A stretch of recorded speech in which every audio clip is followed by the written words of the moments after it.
दिल्ली के व्यस्त चांदनी चौक इलाके में एक छोटा सा ठेला था जिसे हर दिन बड़ी उम्मीदों के साथ सजाता था रामलाल।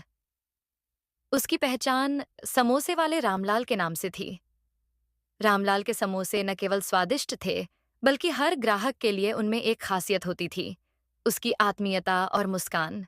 रामलाल का जन्म एक छोटे से गांव में हुआ था, जहां गरीबी उसकी सबसे बड़ी दुश्मन थी। पिता खेतिहर मजदूर थे और माँ गृहिणी।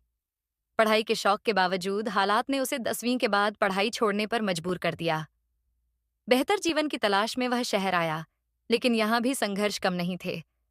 कई दिनों तक भूखे रहने और इधर-उधर काम ढूंढने के बाद उसने सोचा, क्यों ना कुछ ऐसा किया जाए जो लोगों को पसंद आए। गांव में उसकी माँ समोसे बनाकर आस-पास के बच्चों को खिलाया करती थी। वही याद उसे एक विचार में बदल गई। रामलाल ने उधार लेकर एक ठेला खरीदा और समोसे बनाने का काम शुरू किया। पहले दिन उसने सुबह से मेहनत की। आलू उबालना, मसाले पीसना और समोसे तलना, सब काम उसने खुद किया। दोपहर होते होते ठेले पर बैठा वह ग्राहक का इंतजार करने लगा। पहले ग्राहक ने आते ही पूछा, समोसा कैसा है? रामलाल ने मुस्कुराते हुए जवाब दिया। इतना अच्छा कि आप हर दिन यहाँ आएँगे। वह ग्राहक सच में रोज आने लगा। धीरे धीरे रामलाल का ठेला मशहूर हो गया।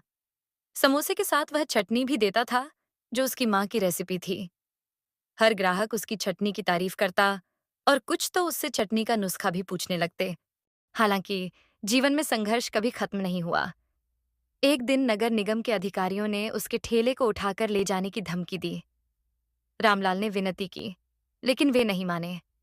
उस रात वह बहुत रोया।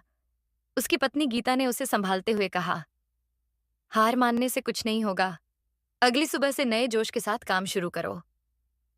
रामलाल ने फिर से पैसे इकट्ठा करके नया ठेला खरीदा और इस बार ठेले को साफ सुथरा और आकर्षक बना दिया।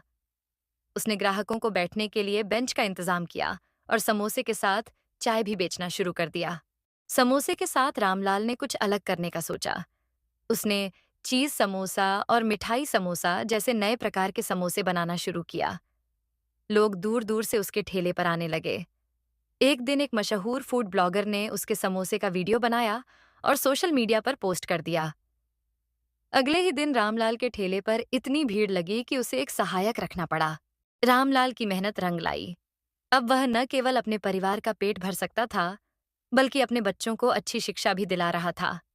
उसकी बेटी सुमन डॉक्टर बनना चाहती थी और बेटा राहुल इंजीनियर। रामलाल का सपना था कि उसके बच्चे वह सब कुछ हासिल करें जो वह नहीं कर सका। एक दिन ठेले पर एक बूढ़ा व्यक्ति आया और समोसा खरीदने के लिए पैसे नहीं थे। रामलाल ने बिना पैसे लिए उसे समोसा खिला दिया। उस दिन से उसने तय किया कि हर दिन गरीब और जरूरतमंद लोगों को मुफ्त में खाना देगा। धीरे धीरे उसने अपने ठेले की कमाई का एक हिस्सा जरूरतमंद बच्चों की पढ़ाई और अनाथालयों को दान करना शुरू किया। समय के साथ रामलाल ने एक छोटी सी दुकान खोल ली। उसकी दुकान का नाम था रामलाल के खास समोसे। अब उसकी दुकान पर हर तरह के लोग आते थे, स्कूल के बच्चे, ऑफिस के कर्मचारी और यहाँ तक कि विदेशी पर्यटक भी।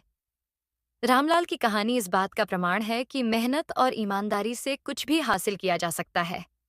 वह आज भी अपने ग्राहकों को उसी गर्मजोशी और मुस्कान के साथ समोसा परोसता है, जैसे वह पहले दिन परोसता था।